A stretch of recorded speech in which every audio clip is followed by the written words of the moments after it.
মানে তোমরা কিছু জানো না? সে কি গো? কি হয়েছে বলা? কি জানার কথা বলছিস? আরে তোমাদের মেয়ে মিতা, ও তো নাকি হাসপাতালে ভর্তি আছে। সে কি হয়েছে গীতা? হাসপাতালে ভর্তি কেন? সে তো জানি না, একটু আগে জানতে পারলাম বিকেলে নাকি ওকে হাসপাতালে ভর্তি করেছে ওরা। কেন তোমাদের জামাই তোমাদের কিছু জানায়নি নাকি? না তো, এটা চিন্তার ব্যাপার। কি হলো বেটা? জামাই কেন কিছু বললো না বলো তো? আমার তো মনে হচ্ছে কোনো কারণে ওরা ব্যাপারটা চেপে গেছে। হ্যাঁ গো, আমার খুব ভয় করছে।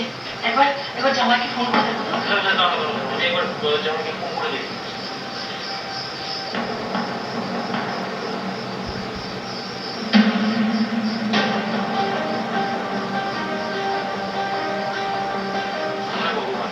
ফোন তো বন্ধ বলছে। হে ভগবান, মেয়েটার কি হলো? দাঁড়াও দাঁড়াও, আমি বরং একবার হাসপাতাল থেকে ঘুরে আসি। এখন যেও না কাকা, এখন তোমাকে কেউ ঢুকতে দেবে না। তুমি বরং কাল সকালে যেও। তাহলে একটা কাজ করি, অন্তত জামাইয়ের বাড়ি থেকে একবার মেয়েটার খবর নিয়ে আসি। ওরা তো বলতে পারবে মেয়েটার কি হয়েছে। কিন্তু ওরা তো একটু বাড়িতেই নেই। নেই মানে? আসার সময় দেখলাম ওদের দরজায় তালা ধরেছে। হে ভগবান, আমার মেয়েটা কেমন আছে কে জানে। হ্যাঁ গো, আমার মেয়েটা বেঁচে আছে তো?